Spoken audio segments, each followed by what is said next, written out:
민수기 15장 32절부터 41절입니다. 이스라엘 자손이 광야에 거류할 때에 안식일에 어떤 사람이 나무하는 것을 발견한지라. 그 나무하는 자를 발견한 자들이 그를 모세와 아론과 온 회중 앞으로 끌어왔으나 어떻게 처치할는지 지시하심을 받지 못한 고로 가두었더니 여호와께서 모세에게 이르시되 그 사람을 반드시 죽일지니 온 회중이 진영 밖에서 돌로 그를 칠지니라.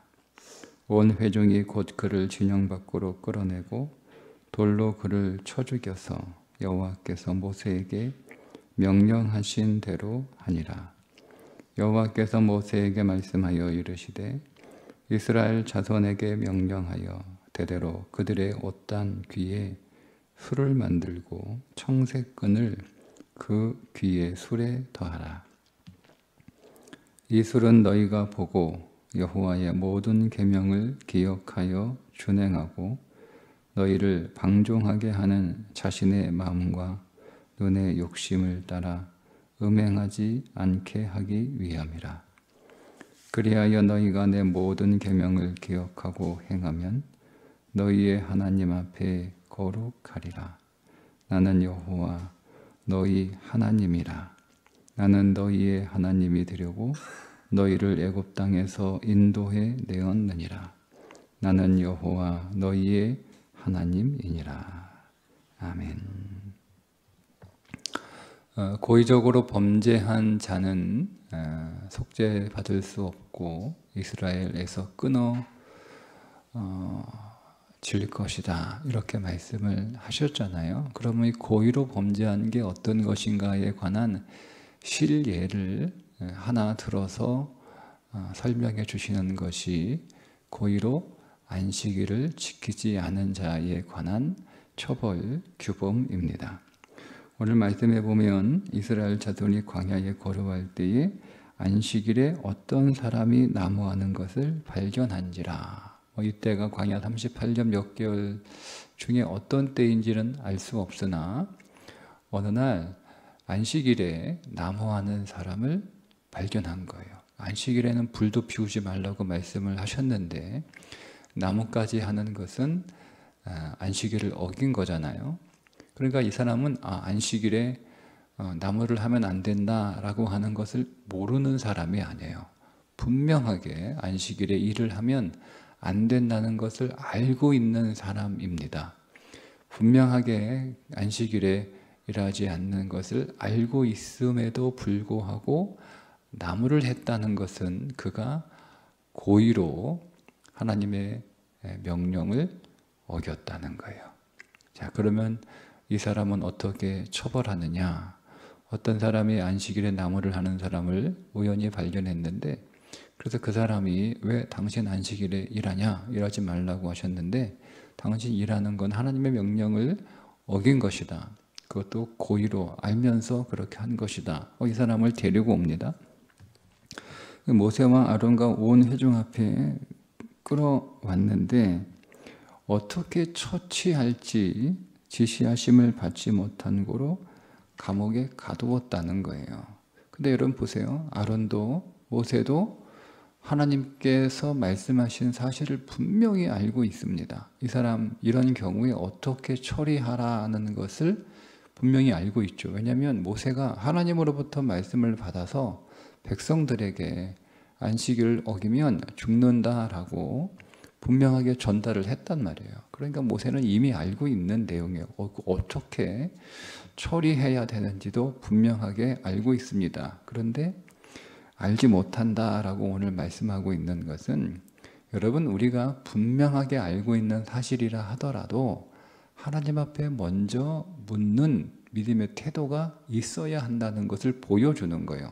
하나님이 이미 분명하게 말씀하셨고 그 말씀하신 것을 모세가 받아서 백성들에게 전달했음에도 불구하고, 그러니까 하나님께 묻지 않고도 어떻게 처리해야 하는 것에 관하여 모세가 이미 정확하게 알고 있으니까 그렇게 하면 되는 거예요. 그런데 하나님 앞에 모른다라고 하는 마음의 태도로 다시 묻는 이 태도가 여러분 우리는 좀 주목하여 볼 필요가 있습니다.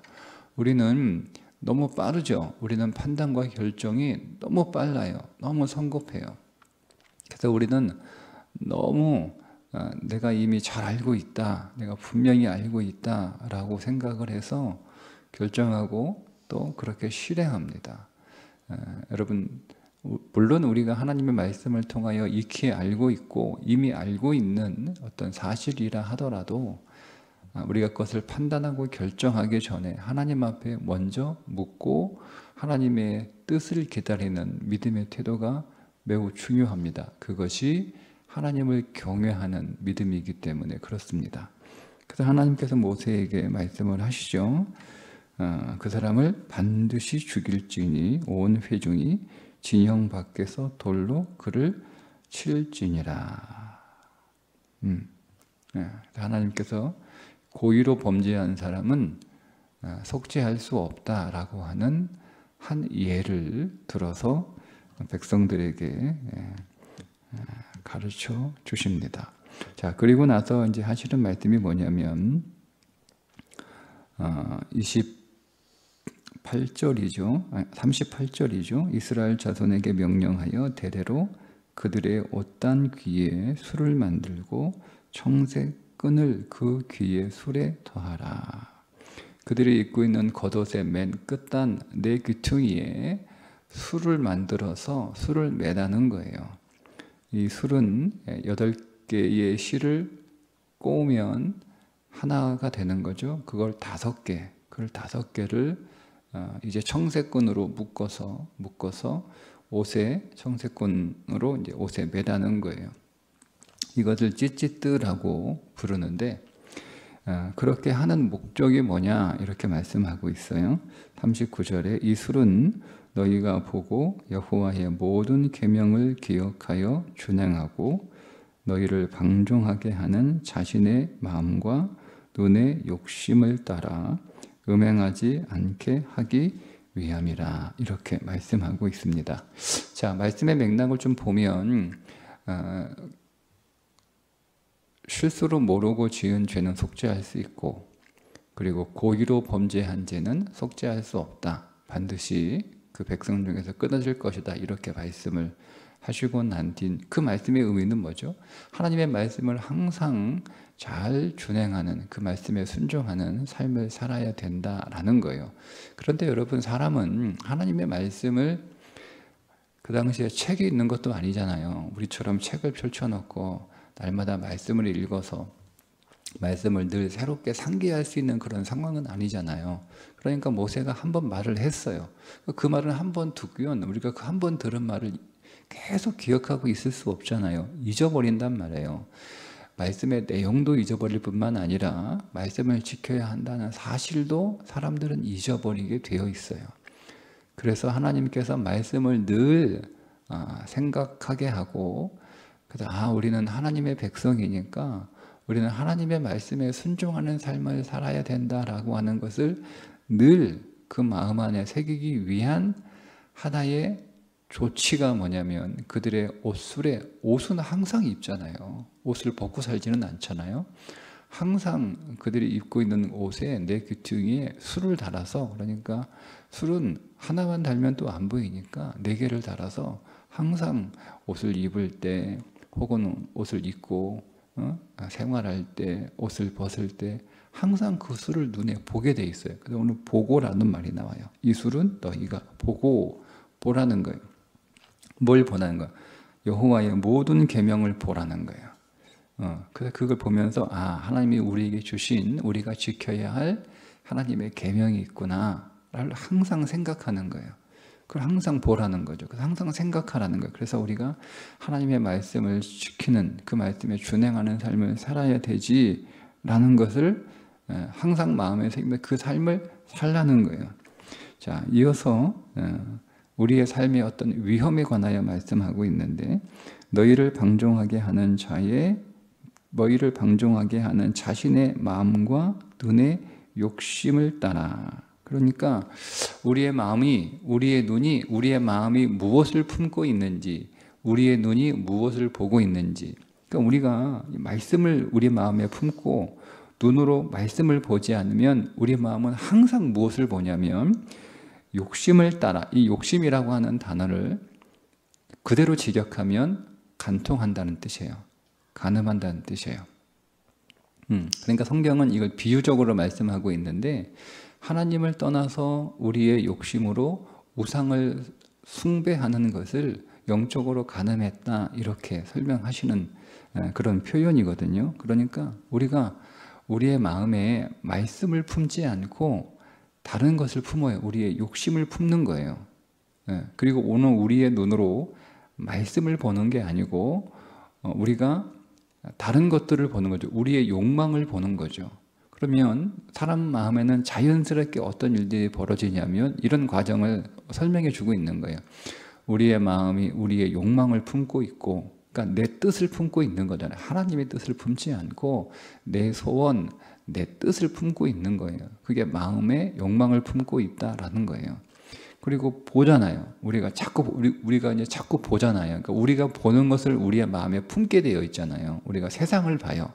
세상을 보면 많은 것들이 보이잖아요. 네? 먹는 것도 보이고, 사는 것도 보이고, 집도 보이고, 입는 것도 보이고, 타고 다니는 차도 보이고, 그 사람이 다니는 직장도 보이고, 가지고 있는 돈도 보이고, 그 사람이 노는 것도 보이고, 여행하는 것도 보이고, 다 본단 말이에요. 다 봐요.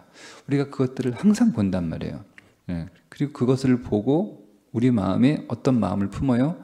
나도 먹고 싶다, 나도 갖고 싶다, 나도 타고 싶다, 나도 입고 싶다, 나도 놀고 싶다. 어? 이런 거 품단 말이에요. 자, 그걸 품게 되면 자연스럽게 우리 안에 어떤 일이 벌어지면 그것이 우리의 우상이 되는 거예요. 그렇죠. 예. 그러니까 우상이라는 게 뭐냐면 내가 소원으로 갖는 것이 하나님이 아닌 모든 거예요. 우리가 하나님을 우리의 마음에 소원으로 품고 하나님을 오늘 우리의 눈으로 봐야 되는데, 우리가 하나님이 아닌 다른 것들을 우리의 마음에 품고 그것들을 계속 보는 거예요. 그것들을 계속 보면서 그것이 우리 마음에 자꾸 품어지는 거예요. 그게 우상이에요. 자, 그 우상이 오늘 우리 가운데 점점 자리를 잡게 되고, 그것이 우리 안에서 점점 커지고, 그것이 우리 안에 깊게 아주 선명하게 새겨지면 결과적으로 하나님을 떠나게 되어 있습니다. 네. 여러분, 이스라엘 백성들이 광야를 지나가고 들어가서 가나안 땅에 들어가잖아요. 광야는 사실 뭐 볼 게 없어요. 광야는 볼 게 뭐 있어요? 네? 거기는 볼 게 없잖아요. 건물이 있습니까? 거기에 사람이 있습니까? 볼 게 없어요. 그냥 호월판이에요. 볼 거 아무거나 다 보이는 게 뭐냐면 다 자기 신앙 공동체예요. 그래, 신앙 공동체니까 여러분 다 똑같잖아요. 먹는 것도 똑같죠? 입는 것도 똑같죠. 사는 것도 똑같아요. 그렇죠. 광야에서는 보이는 게 다 뭐 내 텐트나 저 사람 텐트나 뭐 텐트가 뭐 얼마나 다르겠어요. 내가 입고 있는 거나 저 사람이 입고 있는 거나 뭐가 다르겠어요. 내가 먹는 거나. 그러니까 광야에서는 그들 눈에 보이는 게 뭐 주변에 뭐 아름다운 뭐 강산이 보이는 것도 아니고 그냥 늘 이렇게 모래밭 뭐 이거만 보이는 거잖아요. 그리고 옆에 보이는 사람들도 다 똑같아요. 하는 일도 거의 비슷하고 늘 똑같잖아요. 하는 일도 다 양치는 사람들이고, 그리고 입고 있는 옷도 다 거의 뭐 그 옷이 그 옷이고, 그들이 사는 집도 뭐 그 집이 그 집이고, 또 그들이 먹는 것도 늘 똑같고, 그러니까 뭐 볼 게 없어요. 자, 문제는 뭐냐면 그들이 그 광야에서 계속 그들의 보고 그들의 마음에 품는 것이 하나님의 뜻과 하나님의 말씀이어야 되는데 그 훈련을 하지 못해요. 근데 그 훈련을 한다 하더라도 가나안 땅에 들어가면 이제는 달라지는 거예요. 가나안에 들어가면 제일 먼저 그들이 사는 땅이 달라요. 예? 산지에 있는 사람도 있고 해변가에 있는 사람도 있고 비옥한 평지에 있는 사람도 있고 다 사는 게 달라요. 다 사는 게 다르면, 근데 사실 그들이 들어가서 제일 뭐가 달랐냐면 그 가나안 땅에 살고 있는 사람들이 사용하고 있는 농기계와 무기가 달라요. 자기들은 그런 농기계가 하나도 없는 거예요. 왜냐하면 거기는 철로 농기계를 만드는데 자기들은 뭐 나무 꺾어가지고 나무 가지고 땅 파고 있고 밭 갈고 있는 그런 거잖아요. 그러니까 이게 보는 거예요. 인생의 삶을 살아가는 기구가 다른 거예요. 능력이 다른 거예요. 손에 쥔 게 다른 거예요. 그 달라요. 그 다 다르니까 어떻게 해요? 그 사람들 다 전멸해야 되는데 살려두잖아요. 다 내쫓지 않잖아요. 문제 그게 이제 우상숭배 시작인 거예요. 이게 유용하거든요. 유용하니까 버려야 되는데 버리지 못하는 거예요. 굉장히 쓸모 있고 유용하고 자기들에게 필요하니까 그것만 가지고 있으면 훨씬 더 삶을 쉽게 살아가. 아마 이렇게 설명을 했겠죠. 우리가 철로 된 농기구를 가지고 있으면 훨씬 일도 수월하고 시간도 절약하고, 그러면 일도 수월하고 시간이 절약하면 뭐 한다는 거예요? 하나님을 더 잘 예배할 수 있겠지, 기도 더 많이 할 수 있겠지, 다 이렇게 얘기하잖아요. 그죠? 하루 종일 나무로 만든 나무 괭이 가지고 땅을 파면 시간이 얼마나 많이 걸리고 힘은 얼마나 많이 들어요. 피곤하고 시간도 없으면 기도도 못하고 예배도 못 드리고 그럴 텐데, 저게 있으면 10시간 할 거 5시간이면 되는 것이고, 힘도 덜 들고 덜 피곤하고, 그러면 내가 하나님을 더 잘 예배할 수 있고 더 잘 기도할 수 있다, 다 이렇게 생각합니다. 그래서 그거를 품는 거예요. 근데 결국 그렇게 그들의 시간이 더 많아졌다고 해서 일이 더 수월해졌다고 해서 더 많이 예배하고 더 많이 기도했냐? 그런 일은 없는 거예요. 하나님의 말씀 앞에 순종하지 않으면 그 자체가 하나님의 뜻 가운데 거할 수 없는 것이고, 하나님의 뜻 가운데 거할 수 없으면 하나님 앞에 설 수 없는 거예요. 근데 이게 눈으로 보니까 그러는 거예요. 눈으로 보니까. 그러니까 우리도 마찬가지죠. 눈으로 우리가 무엇을 보느냐, 그 보는 것이 우리 마음에 품게 되는 것이고, 우리 마음에 품으면 우리가 그것을 위해서 살아갈 수밖에 없다는 것을 하나님이 아시고 한 번 얘기했는데, 모세가 매일 하나님 백성들 세워놓고 매일 똑같은 말을 할 수가 없는 거잖아요. 그 200만의 사람들을 세워놓고 어떻게 그 사람들에게 다 그 말을 합니까? 그러면 결국 각 지파의 족장들을 데리고 와서 그들에게 똑같이 얘기하고, 그들도 또 각 지파에 가서 각 족속의 대표들 불러가지고 똑같이 얘기하고, 그 족속들은 또 가서 또 자기 집안 사람들에게 또 똑같이 얘기하고, 이런 일들을 되풀이해야 되니까 그건 불가능하잖아요. 그러니까 결국 방법은 뭐냐면, 책이 없는 이상 그들이 어떤 상징적인 것이 있어야 되는 거예요. 하나님의 말씀, 하나님의 말씀을 우리가 지켜야지, 그 말씀을 우리가 준행해야지, 이런 마음을 항상 품을 수 있도록 할 수 있는 하나님의 어떤 조치를 취해 주신 건데, 그게 술이란 말이에요. 술, 오세단, 술. 자, 그 술을 딱 보면서 두 가지를 생각하는데, 오늘 보면 청색건으로 그 술을 마지막 최종으로 묶어서 옷에 답니다. 근데 이 청색이라고 하는 실을 정확하게 색깔을 정해서 말씀을 해 주시죠. 자, 이 청색실이 뭐냐면, 청색은 그 당시 주중에 있는 조개를 채취해서 그 조개에서 얻은 염료예요. 그러니까 이 굉장히 구하기도 힘들고 어디 가서 조개를 구해요. 조개를 구하기도 힘들고, 그 조개에서 이 염료를 채취하는 건 또 어렵고, 한 2만 개 정도 부셔가지고 해봐야 조금 나온대요. 그러니까 어렵고, 그러니까 이 청색 염료는 아주 귀한 사람들이 사용하는, 당시 왕들이 사용하는 염료였어요. 그런데 대제사장의 옷에 청색으로 염색한 옷이 있죠. 맨 겉에 걸치는 옷이 청색으로 된, 제사장만 입는 거예요. 다른 백성들은 그 옷을 입지 않아요. 그러니까 이 굉장히 존귀하다, 굉장히 고귀하다, 이런 뜻이에요. 그러니까 그걸 보면서 우리는 매우 존귀한 존재라는 거예요. 매우 귀한 존재라는 거예요. 그러니까 우리는 매우 존귀하고 매우 귀한 백성이니까 우리의 존재가 바뀌었잖아요. 우리는 더 이상 노예가 아니라는 거예요. 여러분, 자신이 노예라고 생각을 해보세요. 이스라엘 백성들이. 그 노예는요, 그냥 없어요. 그냥 시키는 대로만 하면 살다가 그 일 다 끝나면 그냥 지가 하고 싶은 대로 사는 게 노예예요. 그런데 우리는 그런 노예의 신분이 아니라 이제는 하나님의 백성이라고 하는 아주 귀한 존귀한 존재가 되었다는 것을 항상 기억하는 거예요. 예. 그리고 두 번째, 하나님이 이렇게 말씀을 하십니다. 마지막에 반복해서 하시는 말씀이신데요.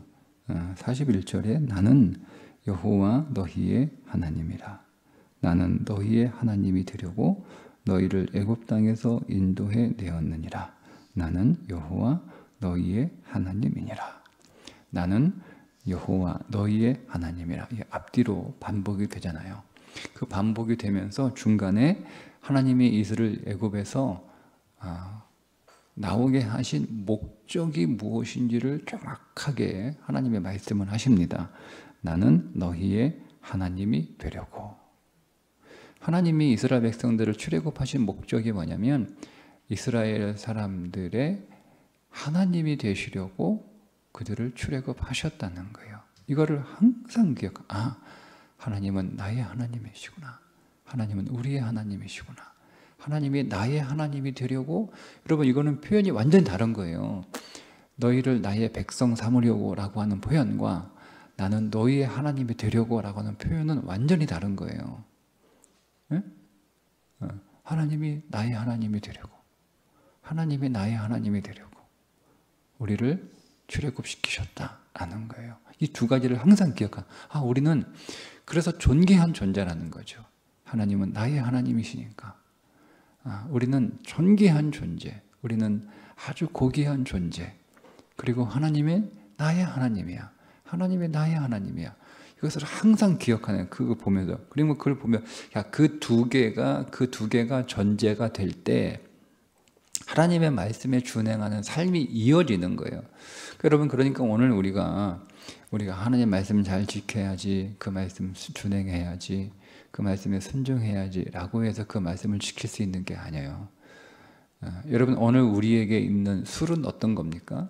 우리에게는 성경이죠. 성경이 우리의 술이에요. 그러니까 성도는 이스라엘 백성들이 매일 옷을 입고 벗을 때마다, 그리고 옷을 입고 살 때마다 항상 그 술을 보면서 하나님의 말씀을 기억하고, 하나님의 말씀을 기억하기 이전에 나는 하나님의 존귀한 백성이고 하나님은 나의 하나님이다 라는 것을 항상 그 마음에 새기며 살아갔던 것처럼, 우리에게 있어서 술은 뭐예요? 그렇다고 여러분 옷 사가지고 옷 내구탱이에 술 여러분 다서 입을 거예요? 그건 아무런 의미가 없는 종교가 되는 거예요. 결국 지금 유대인들이 그런 종교적인 삶을 살고 있잖아요. 우리는 말씀이란 말이야, 말씀. 우리는 매일 말씀을 펼쳐서 읽는 거예요. 하루를 시작할 때 말씀을 읽고 하루의 일과를 살면서 그 말씀을 우리 마음에 묵상하며, 즉 되새김하며 계속 그 말씀을 곱씹으며 온종일 살아가고, 마지막 우리 하루의 일과를 마칠 때도 그 말씀을 기억하며 살아가는 거죠. 그 말씀을 통해서 우리는 두 가지를 기억합니다. 나는 존귀한 사람이라는 거예요. 나는 고귀한 존재라는 거예요. 그러니까 여러분, 우리가 무엇을 먹고 무엇을 입고 어떤 차를 타고 다니고 우리가 어떤 일을 하고 우리의 재산이 얼마인가에 따라 우리가 존귀하다, 우리가 가치 없다, 여러분 그렇게 보는 게 아니라 말씀 안에서 우리의 가치를 발견하는 거예요. 우리가 말씀 안에서 우리의 가치를 바라보지 않고 우리가 엉뚱한 것에서 우리의 가치를 바라봐요. 내가 이런 옷을 입고 다닌다, 내가 이런 차를 타고 다닌다, 내가 이런 집에 살고 있다, 내가 이런 것을 먹고 있다, 내가 이런 여행을 한다, 이런 거 가지고 나의 존재를 거기서 발견하는 거예요. 그러면 그거는 결국 어디로 가느냐? 우상숭배로 갑니다. 나는 예외라고 생각하지 마세요. 우상숭배로 가고 그 사람은 하나님을 떠납니다. 이거는 하나님이 그렇게 말씀하신 거예요. 하나님이 그렇게 될 거라고 말씀하신 거예요. 그러니까 우리는 우리의 가치를 어디서 봐야 돼? 내 소유를 가지고, 여러분, 내 사는 것 가지고 우리의 가치를 보는 게 아니라 말씀 안에서 내가 얼마나 존귀한 자인지를 발견하는 거예요. 그리고 하나님이 나의 하나님 되시려고 나를 구원하셨다라고 하는 것을 말씀 안에서 발견하는 거예요. 그러니까 성경을 볼 때 우리는 반드시 두 가지를 봐야 되는 거예요. 내가 얼마나 존귀한 존재인지, 하나님이 나의 하나님 되시려고 나를 구원하셨구나 라고 하는 이 명백한 진리를 보는 거예요. 자, 그 마음 안에서 하나님의 말씀, 우리가 지켜야 할 계명을 보는 거죠. 그때 우리는 그 말씀을 준행하는 삶을 살 수 있는 거지, 그냥 그런 거 없이 우리는 여전히, 보세요, 여전히 이렇게 생각할 수 있어도 세상에 너무 갖고 싶은 거예요. 그래서 하나님한테, 하나님 내가 저 세상을 갖게 해달라고 하나님한테 말해야 되는데, 내가 하나님이 내 말 잘 들어주면 하나님 앞에 내가 이쁨 받아야 되니까, 그러면 하나님 말씀 잘 지켜야겠구나. 하나님 말씀을 잘 지키면 하나님이 내 소원 잘 들어주시겠지. 하나님 말 잘 들으면 하나님이 내 소원 들어주실 거 아니에요. 자, 그런 마음으로 하나님의 말씀을 준행하는 삶을 살 수 있어요. 근데 그것은 하나님이 원하시는 건 아니죠. 왜? 목적은 하나님을 더 소유하는 게 목적이 아니고 세상에서 탐나는 것을 더 많이 얻기 위하여 하나님한테 말해야 되는데, 하나님이 그렇게 말할 자신감이 있어야 되고, 두 번째 그렇게 말할 때 하나님이 내 말을 들어주셔야 되는데, 그렇게 되려면 어떻게 해요? 하나님 말씀을 잘 듣는 삶을 살아가야 되는 거예요. 그것이 우리의 목적이 되면 그게 간음이죠. 그러니까 전제가 중요한 거예요. 전제가. 나는 하나님의 거룩하고 존귀하고 고귀한 백성이라고 하는 것. 내가 무엇을 먹든지 무엇을 입든지 어디에 사든지 뭘 타고 다니는지 무슨 일을 하고 있는지, 내가 얼마나 많은 것을 소유했는지에 따라서 내 가치가 결정되는 것이 아니라, 나는 이미 그리스도 안에서 존귀한 자라는 거예요. 이것을 여러분 말씀을 통해서 우리가 늘 우리 마음 가운데 새겨야 됩니다. 말씀을 읽지 않으면 우리는 뭘 보게 돼요? 세상을 보게 돼 있어요. 우리가 다 눈 뜨고 보고 있는데, 그러니까 그것들이 계속 부러운 거예요. 계속 부러운 거죠. 나도 그렇게 살고 싶은 거예요. 그렇게 해서는 우리가 하나님 말씀을 준행할 수 없다. 그 말씀을 가지고 내가 어떤 존재인지를 계속, 얼마나 내가 하나님 앞에 고귀한 존재인지를 계속 말씀 안에서 발견하고, 그리고 하나님이 나의 하나님이라는 거예요. 하나님이 나의 하나님. 이 두 가지를 항상 보는 거예요. 그 우리 마음에 항상 마음에 새기는 거예요. 그걸 마음에 품어야 되는 거예요. 그리고 그러면 내가 존귀한 존재이고, 내가 하나님이 나의 하나님 되시기 위해 나를 구원하셨다면, 그러면 하나님의 말씀을 준행하는 삶은 그냥 자연스럽게 따라올 수밖에 없어요. 내가 그것을 해야겠다 이렇게 굳이 그렇게 마음을 먹지 않아도 자연스럽게 따라오게 돼 있어요. 아니, 내가 우리 부모님에게 아주 소중한 사람이고 특별한 사람이고, 우리 부모님이 아주 존귀한 자라고 하는 것, 그러니까 나의 가치를 거기에서 느끼는 거예요. 느끼는 거예요. 그리고 부모님은 나의 부모님, 나의 어머니, 나의 아버지다. 여러분, 이것을 그 마음에 새기고 있는 자녀는요, 그냥 내가 부모님 말 잘 들어야지 이런 생각, 이런 각오 할 필요도 없어요. 그냥 자연스럽게 부모님의 말씀을 경청하고 그 말씀에 준행하는 삶을 자연스럽게 살아가는 것과 같은 이치입니다. 여러분, 그러니 오늘 우리가 하나님 앞에 고의로 범죄하지 않도록 하나님 말씀 앞에 늘 서 있는 삶이 그래서 매우 중요한 거예요. 성도에게 날마다. 그래서 그게 복 있는 사람이라고 한 거예요. 복 있는 사람은 주여로 그 말씀을 묵상하여. 그게 복 있는 사람인 거예요. 오늘도 우리가 아침마다 말씀을 펼쳐서 그 말씀을 읽고 그 말씀을 통해서 내가 어떠한 자인지, 하나님은 나에게 어떤 분인지를 발견하고 다시 한번 새기고, 하나님은 오늘 내가 준행해야 될 말씀이 무엇인지를 또 하나님 앞에 들어서 그 말씀을 온종일 우리 마음 가운데 새기고 묵상하는 삶을 통해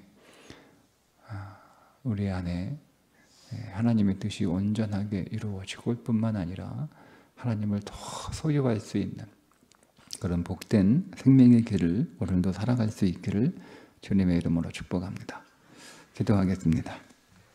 하나님 아버지, 오늘 우리의 보고 우리 마음에 품는 것이 오직 하나님 당신이기를 원합니다.